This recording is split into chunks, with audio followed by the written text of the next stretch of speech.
Greetings, everyone. It's Ian from RTO here, and I'm going to say Shalom Tov. Is that right? It's pretty close, yeah. Yes. Mastermind Dave knows a little bit of Hebrew, so he's been teaching me. He said you've got to say that first. So for those that you don't know, it means was it hello and good evening.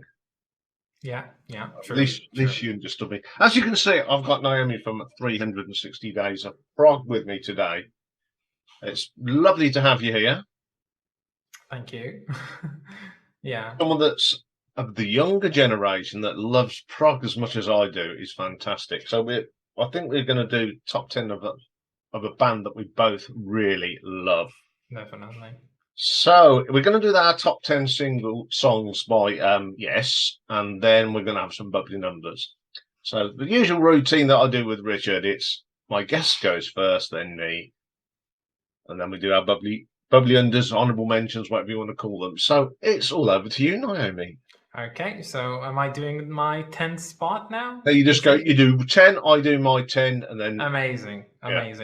Okay, so I prepared all the vinyl records that I own, like, for these top 10 singles, but unfortunately, only for this top 10 pick, I don't own the vinyl. So I have made this very accurate recreation, if you can tell. It's Tales from Topographic Oceans, and the song itself is The Revealing Science of God, which would be my only pick from this album in particular. I really like it, the way that it opens up the album, and it stays on the same great energies throughout its entire playtime, which is like 23 minutes long, which is definitely one of the greatest feats I think that Yes have ever achieved, and still it only is ranked in my number 10 spot. Other than that, I wouldn't call the rest of the album like, full of just excellent material. I'm not one of those people, but this first song has always been one that I come back to very dearly. Do you know I've never listened to that album all the way through in one sitting ever? I mean, yeah. It's just a thing, 81 minutes of runtime. That's a lot. That's like really extreme. Yeah, unlike you, I like that. The others, I have to be in a good mood to listen to. Yeah, so I get it. So, okay, my number 10 is from the Yes album, which came out in 1971 when I was 4 years old. And it's Yours is No Disgrace. I love that track. It's that distinctive Chris Squire boom, boom, boom, boom. And then Tony Kaye comes in on the Hammond organ. I love Hammond organ. Hammond organs and mellotrons are just the best instruments in the world. And then you've got that lovely harmony between John Anderson and Chris Squire, who are just amazing. And then you've got Steve Howe's jazzy guitar. Incredible. He's a great guitarist. And I love that track. It's one of my favourites off that album. And it won't be the first time this album gets mentioned today. Interesting. I personally, I think that like the Yes album is where the real Yes has begun. The classic Yes sound. They have refined it later on, but to be exact, I think that the Yes album is really like where the greatness of their discography begins. And of course, it's got Bill Bruford playing the drums. It does have Bill Bruford, and there's not really that many Yes albums with him on it. So you just kind of have to relish in them to some extent. Okay, so moving to my ninth spot, we go a bit later on in the Yes discography, not too later on, but I'm going with this album, which is hated by many, but I'm going with Don't Kill the Whale because I really, really like that song. As contrary to many others, I don't know, I've heard it for the first time a few years ago, and I like the message. It might be a bit, a little on the nose, you might call it, but it's a good message, and the song itself is fun, and the keyboard solo in like the midsection is something that I always love coming back to. They've recreated the whale sound that kind of was the inspiration for the creation of this song, and I don't know, just a good overall song, and it does show some transition towards pop rock or progressive pop, whatever you might call it. But for what it's worth, it still sounds to me a lot like the original Yes. And from this point onwards, I think they would go down in quality, at least in my personal opinion. But that's just me. I'm not going to say too much about that because we might have to talk about it later. But what I will say, I remember when they did that one. We had a TV show over here called Top of the Pops. And it's the only time I ever saw Yes on Top of the Pops doing "Don't Kill the Whale." I do love Rick Wakeman's keyboards in that though. It's just spot on. Okay, my number 9 comes from the 1972 album "Close to the Edge," which happens to be my favourite. Yes, one of my favourite Yes albums. I think it's my favourite. You and I. Ooh. Oh, there's so many good things I could talk. I could spend a whole evening talking about this song. Again, it's got some lovely Chris Squire bass on it, but the thing is, it's that lovely keyboard in the middle that sort of changes the direction the song went in. It just blows you. Rick Wakeman. What an introduction into sort of the Yes thing. Let's do a little do, do, do. And it's still, I mean, up until John Anderson, it was still a fan's firm favourite. I think it still is today, even though I think even this reincarnation of Yes still have played it. It's just a classic track in my Yeah. books. Always will. Oh, it definitely is. And I think that when speaking of like greatness, I simply cannot like think or overthink the fact that this song follows up the Close to the Edge title track, and it somehow manages to be almost, if not as epic as that song, at least to me. I don't know, which is amazing because how can you possibly create something like Close to the Edge and then create something as equal to it on the same album? It's a masterpiece, and I like it. But I think I'll talk about it more because, well, it will undeniably come back I'm in this sure it will. ranking. I think we're going to have a lot of them tonight. Yeah. Okay, so we're going to number 8 now. And again, I'm going with a bit of a later, yes, still one from their great era. But I'm going with this album, and many would think that I would choose Awaken, but actually not.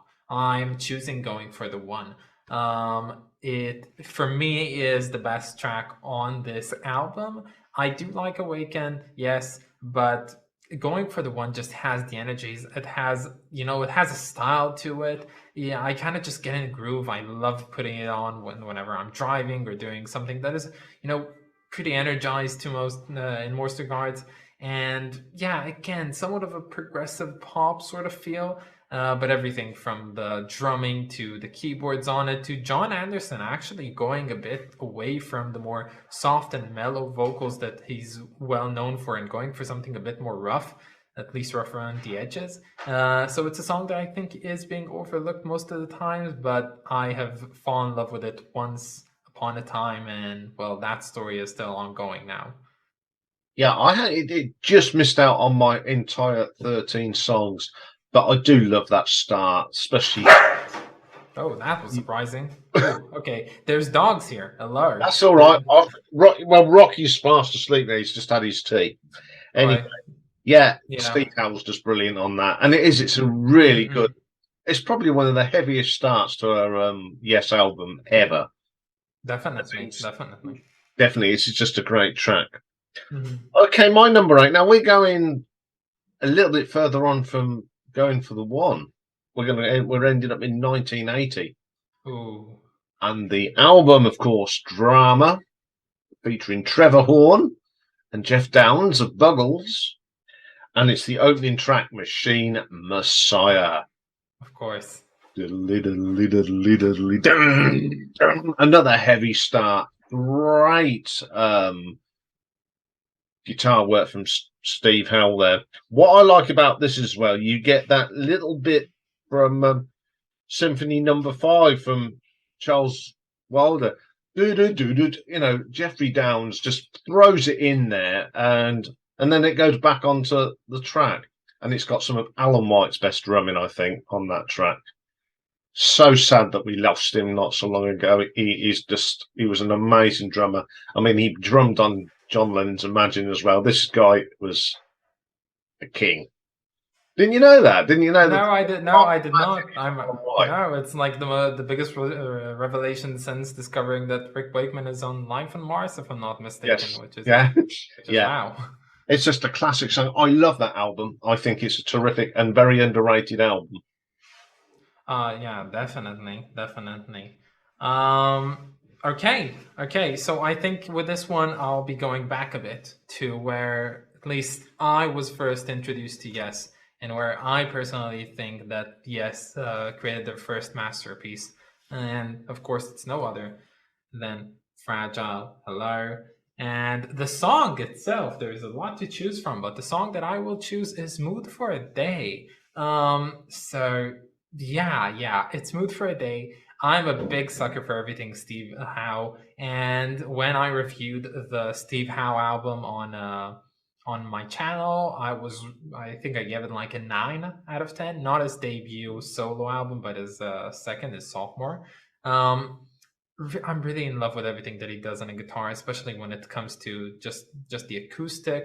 Plain and simple. He is a great composer, and he takes so many sources of inspiration and kind of mashes them together in such a beautiful thing. Like he takes inspiration from Spanish guitar and classical music, and he can somehow generate amazing guitar-only pieces like "Mood for a Day," which is, it's great on two levels. It's great on the sonic level. What you're hearing is just fantastic, but also on the technical level, you really cannot overhear like the and revel the craftsmanship that is done in this song. It's really hard to play, yet it fits so snugly inside of this very progressive album, and I just have to give it to it. Yeah.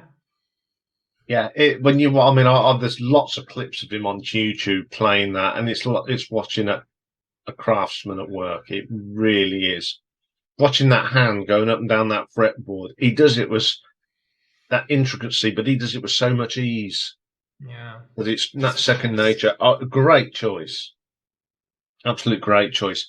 It's a little ditty, but it needs some love. It really does. Mhm. Okay, my number 7 is one you've actually already mentioned from Tormato, and it's the brilliant "Don't Kill the Whale." It's just that drum beat at the beginning. It hooks you straight in, and it's got a great vocal from John. It's a bit different for him. Again, he's gone a bit more, as I said, rough at the edges. Like I'm going for the one. It is a bit like that, and that whale sound that Rick. So obviously Rick's created it. Yeah. The mastermind man. It's just brilliant. So yeah, I love that track. Always have and always will. Yeah, so Don't Kill the Whale. Amazing track. And with that being said, I'm gonna repeat one that you've chosen because I think we've come to this point in the video. So yeah, the album is Drama and the track is Machine Messiah. If there is any point in time where Yes have verged on being a metal band, it was probably here. It is amazing. It is ominous. It is somewhat frightening. You pair what you hear with the cover of this album because they come together.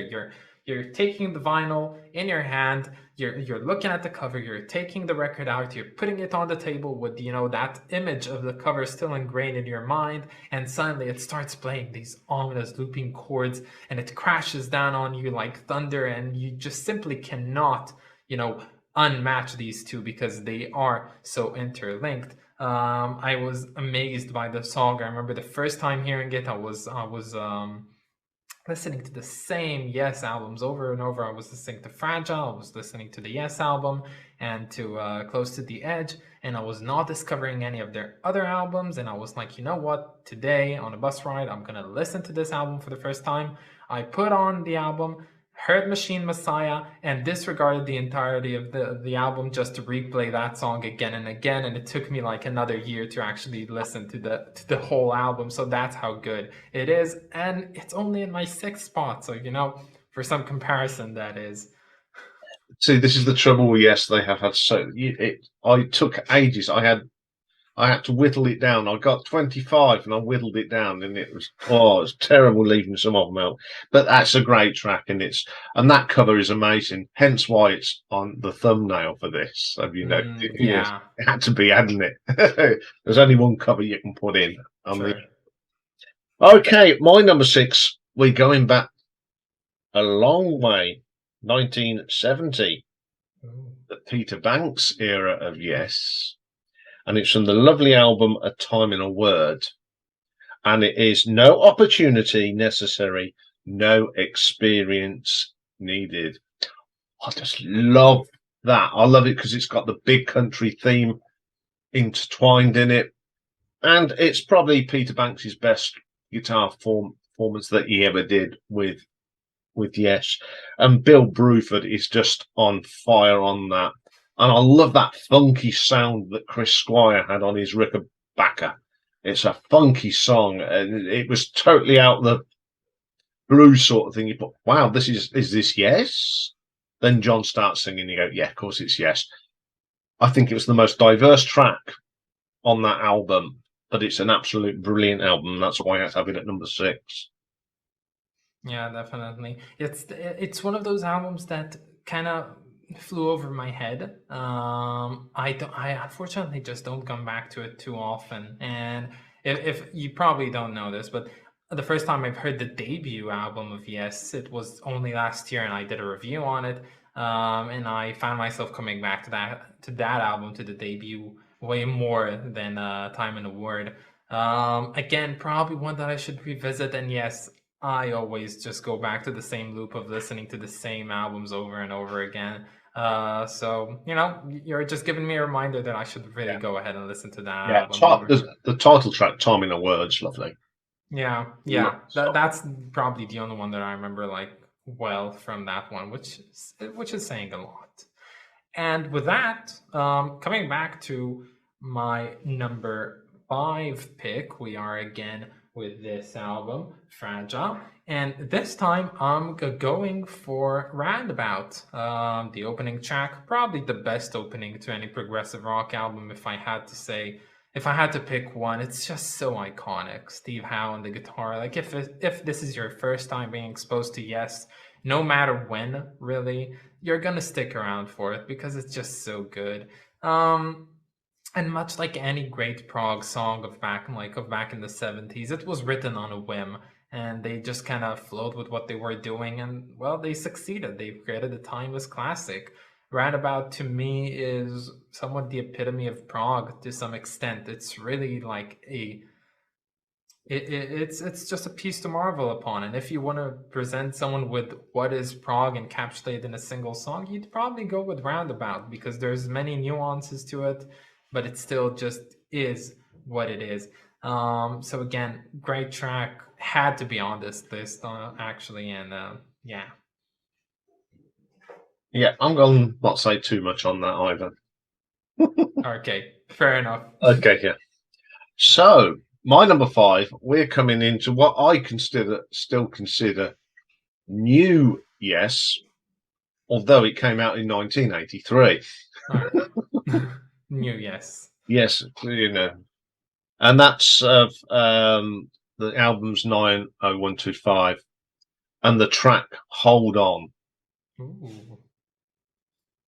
It is my favourite track on the album. I like the album, but it doesn't. It's not a classic to me. It's a good pop rock album, but the only really outstanding track on there is Hold On. I do like Trevor Rabin's guitar work on that. I like Trevor Rabin as a guitarist, full stop. I think he's a fantastic player.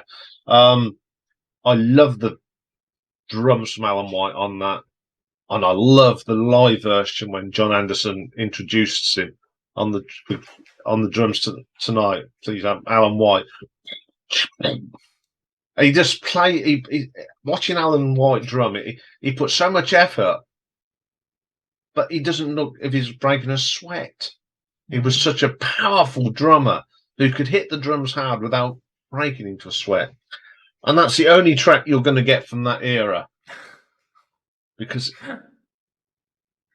Oh yeah. it's just a great track.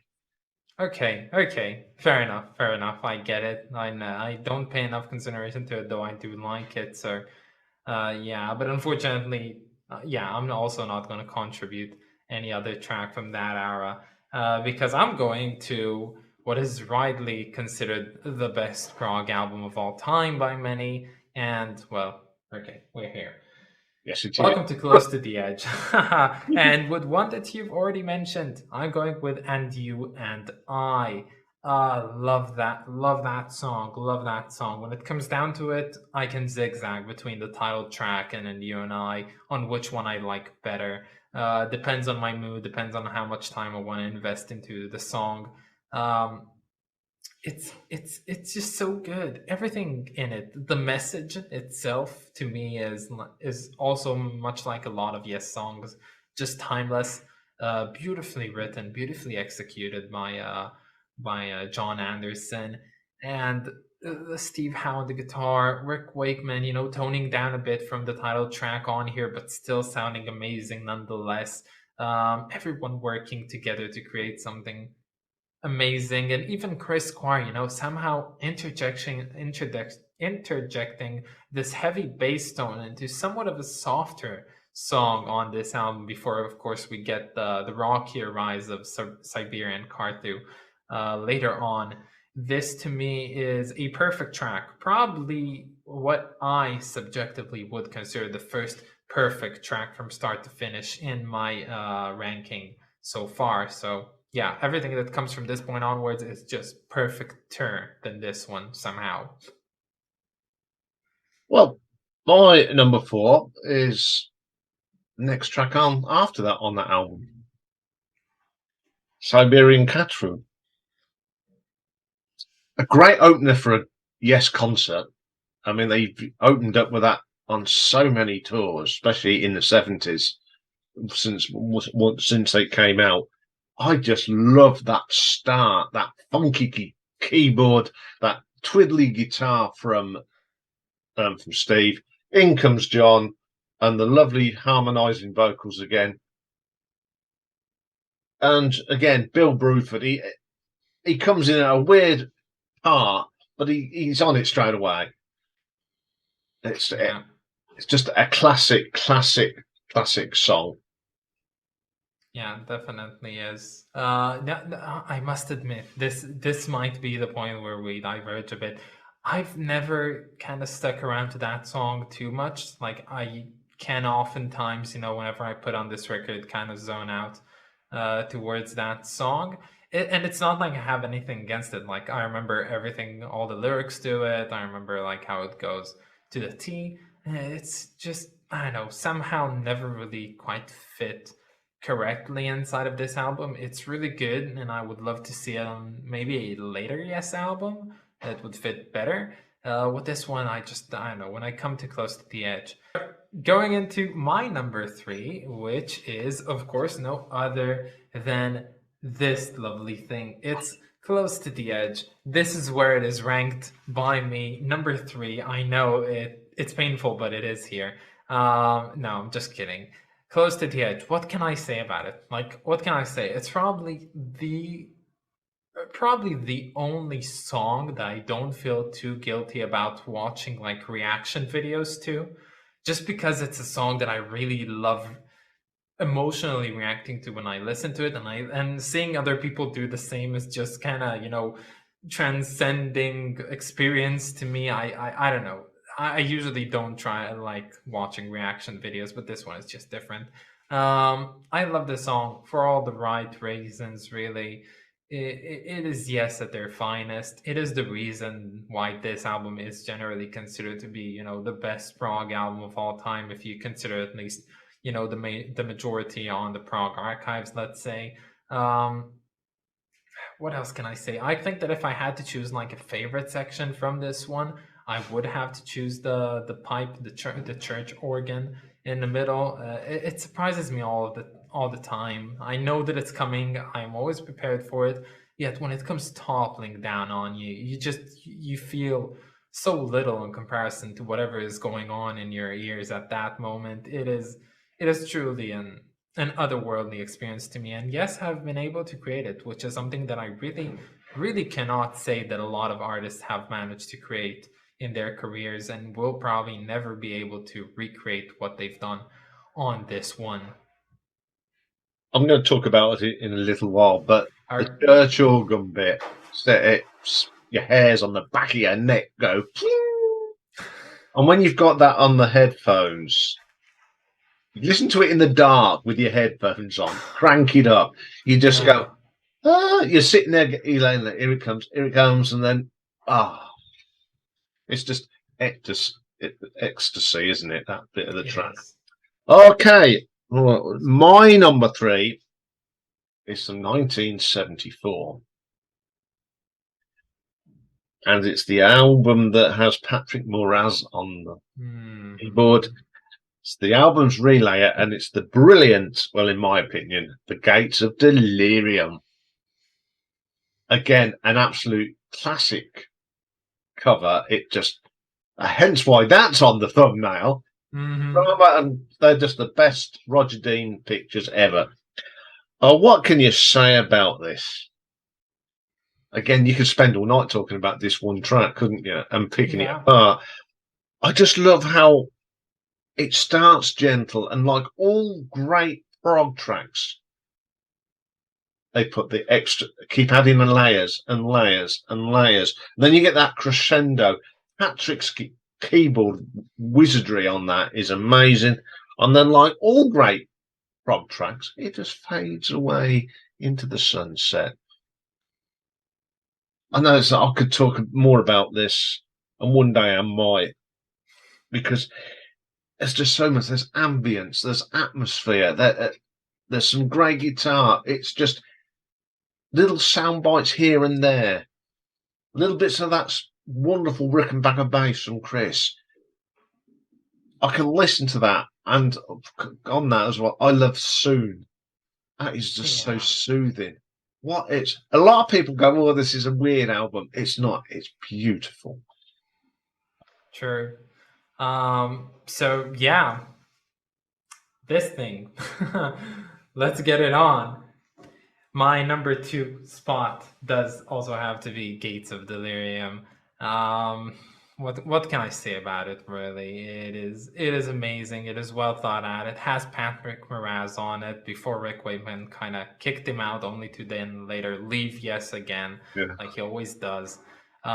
It's a fantastic track. I've not read it, like I have, of course, since then, but when hearing it for the first time, I have not read its lyrics. I was not even looking into what this album was about. I just listened to it, and right from the get-go, it was obvious to me that we are speaking about war, and we're speaking about peace, and of course later finding out, much like the rest of Yes's discography, at least their earlier ones, that it's inspired by some, literary piece like War and Peace.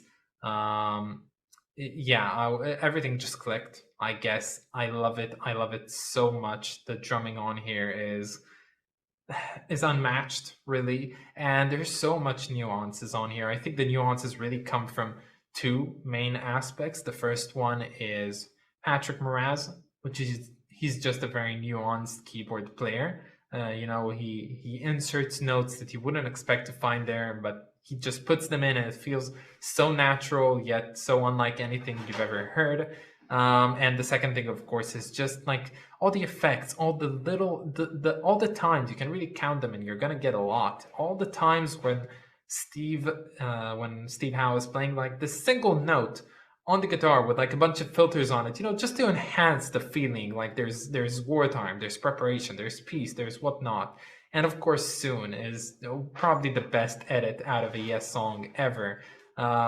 It is amazing, and to me, this one just completes an album which is perfect. And it's a funny thing to say, because this is my favorite Yes album of all time, yet unfortunately this will be the only song in my top 10 ranking. So there is a bit of a conundrum here, but it is resolved in my head, and I think that's enough.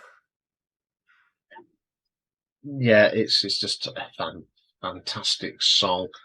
My number 2, you've already mentioned it.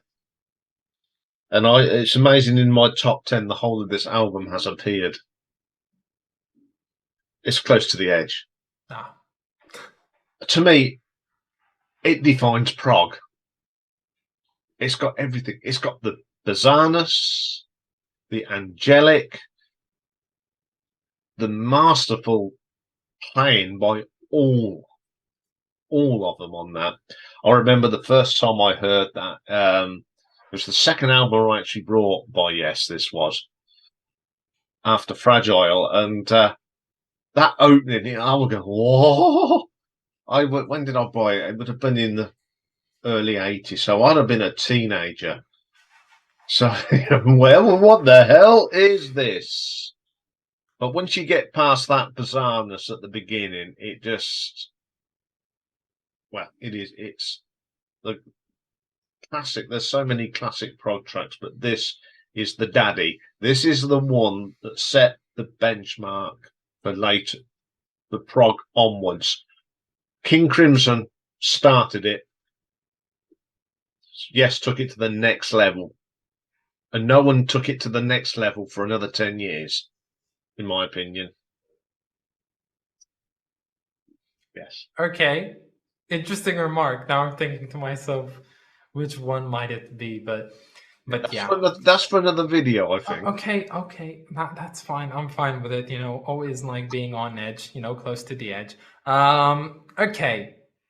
And with that, I have come to my number one pick, and now I'm really thinking to myself whether we actually both chose the same one, which is interesting because Yeah. it might be an option.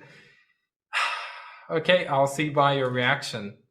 Are we coming back to this album, maybe? No. Oh, okay. My number one pick is Heart of the Sunrise.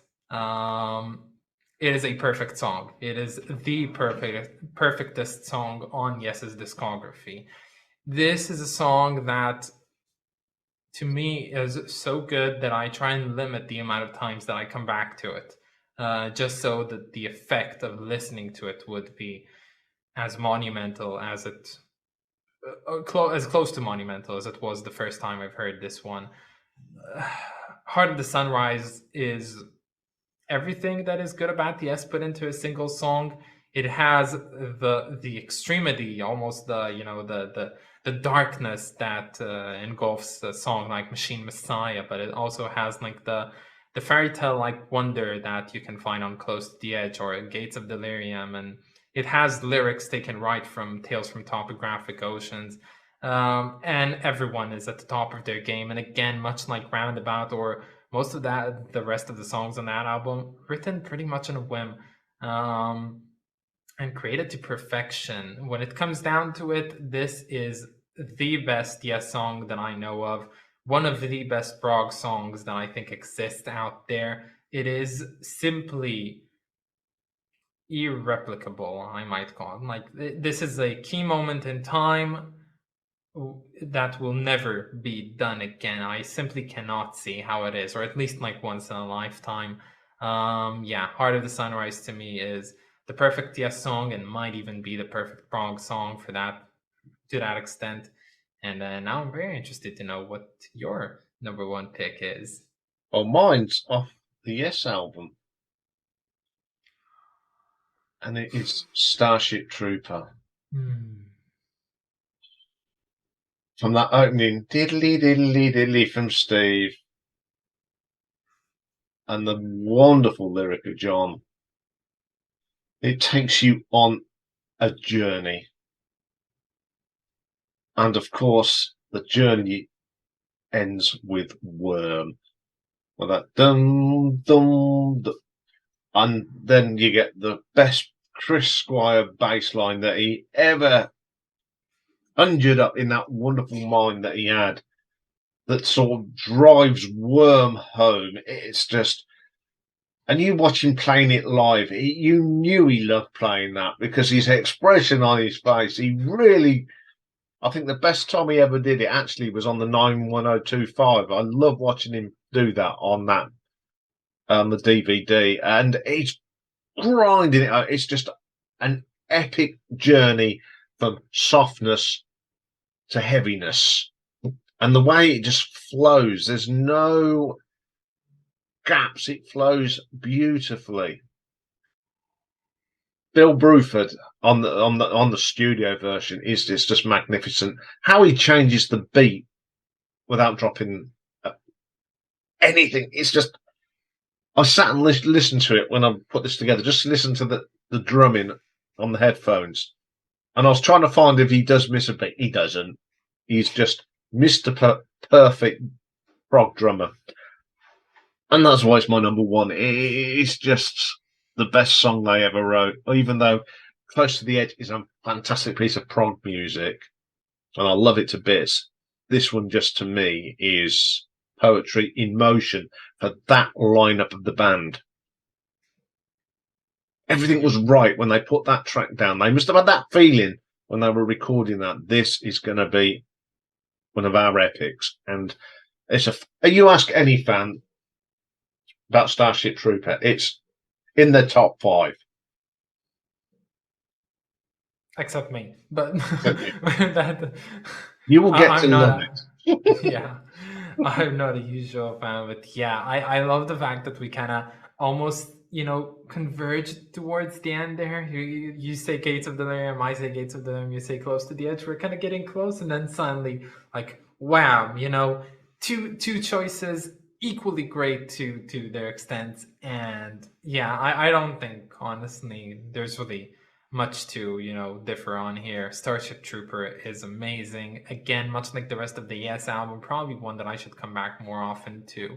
I think I have somewhat of an odd connotation with the album cover, just because it's not one of those Roger Dean ones. I'm just kind No, of disassociating it from the rest of their discography, which is a stupid reason when you come to think about it as yeah, to why not come back to that album. But if I owned it on vinyl, which is something that I should get around to doing, then it will get way more playtime. But when it comes down to it, yes, Starship Trooper, and the rest of the songs on that album, amazing. And I'm actually gonna mention it because if I understand correctly, we have yeah. at least 3 Three honorable things, yeah. So mentions. if you do your 3, then I'll do my 3. I'll let you do your 3 Amazing. straight off. Okay. Okay. Amazing. So as I said, when it comes to the Yes album, I have one pick from it, and it's going to be a really odd pick. But I kind of preface this beforehand. I love Steve Howe and a guitar, and when it comes down to it, the clap to me is such a great track because I can put it on anytime and just vibe to it. It's so fun. It has rhythm. It's sometimes even amazing to me to think about the fact that the clap is played on a singular instrument because it feels so lively and so like over encompassing of so many sounds. And it's probably the first point where you really sat down, back in the 70s and listened to Yes and was like, wow, this guy really knows what he's doing. Like he can really shred the guitar in his own special way. So yeah, that is one that unfortunately just didn't get in there. The second one is "To Be Over" from Relayer. Kind of admitting something over here. Probably the first song to ever make me shed a tear.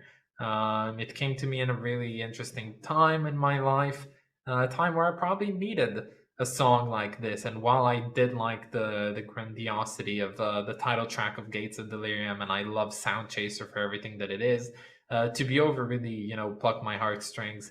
Came at the right time, and again, much like Heart of the Sunrise, it's kind of one of those songs that I try and not listen to too often because I really want to keep that special bond and emotions that I have towards it. But it's definitely like a close miss from the top 10, maybe even changeable with like 10 through 8. And the last one, which is an interesting pick, is one that I was exposed to just last year, and it comes from the debut album from Yes, their debut album, and it's Survival. I don't know how many are familiar with that one, but it's an interesting song. It is, to me at least, the first place where they really, you know, pioneered some of the more progressive sound that they have. It's not overly present on their debut album, but Survival is just, it has enough sparks in it to really, show what direction they're going to pursue later on in their career. And I just kind of played it over again and again and realized how great it is. Very, very organically, let's call it. And again, very close to my top 10, but not quite there. I think Survival is probably the first proper prog track they actually laid down. Because that album's, it's like most debut albums, isn't it? They don't know where they want to do. But that is proper prog. I mean, Tony Kaye, everyone gives him a bit of a hard time, but he is a good keyboard player, and he was an essential part of that beginning. If it weren't for his vision and laying down some of that keyboard, especially in Survival, you wouldn't have the great tracks that we've been talking about without him being there. And I like Tony Kaye. He is a good keyboard player, and he came back, of course, on the 910 whatever, the one that always gets me tongue-tied. Anyway, my honourable mentions. I think this is one that I put on my contest for you in the EP, Wondrous Story, because it's short and sweet, and it's a lovely song. I remember that when it came out. It was a top 10 single in the UK. It's the only top 10, I think the only top 10 single they ever had, if I'm not mistaken. But it's just a lovely track. It's a lovely melody. I've got an instrumental version of it, and it's just a lovely song. My next one is from Fragile, and it's Roundabout. Now, you may be shocked about this, right? I love Roundabout, don't get me wrong. But it's a track, in my opinion. I mean, I've been listening to Roundabout a long time. And it's one of the tracks by Yes. If I never hear it again, I won't get upset about. I know, you're still you haven't discovered it as long as what I have. I like it, but when it seems to be the only track that gets on a compilation, you go to, I like Yes, what's your favourite track? And they go Roundabout, and they go, probably because it's the only one you've ever heard. True. And it is a great song. I love that ding at the beginning, but it only made my honourable mentions. And the other one is Fragile as well, and it got into your top 10, Heart of the Sunrise. Oh, that one literally just missed by. It's just, I love the start of that. Where do they get them sounds from? It's just, this is 1971. You expect it in 2021 or 20, but where did they get that? Because it sounds like someone's going. Yeah, like the keyboards are genuinely frightened of what has just come before them. Where did that come from? Yeah. So that's something, and I think there's been some really good picks out. I think we've probably picked between us some of the greatest Yes songs ever to put on vinyl. Oh yeah. So once again, it's been a pleasure doing this with you. I'm going to say this will probably make you go red, but it's always great to have a younger person's perspective on prog music that I dearly love. And that's how I use your channel. I mean, the way I got Naomi's channel was I was doing my live stream, and she was sending people into my live stream. Go and check this out. And Naomi sent us. And it was Dave was going, and he sent me a message. Elsewhere, he says, "You need to sign up to this. Heaven is Prog." Well, and literally after that, once I finished, I'd subscribed like that. And I'm going through her 365 Days of Prog, and I'm enjoying it because there's albums there that I haven't heard. So you've turned me on to some new prog. Anyway, I'm sure this is not going to be the one and only time that we collaborate. I think there's going to be a lot more from the little prog people, the lovers of prog. So once again, thank you very much, Naomi, for joining me tonight. It's been an absolute blast. And I'll get this out as soon as possible. And I'll be back on Monday, where it all starts again. What am I doing Monday? Bill Ryman's with Rhythm Kings and Talking Heads Remain in the Light. So, Okay. thank you very much, Naomi, and we'll see you all soon. Bye for now. Okay. Bye bye.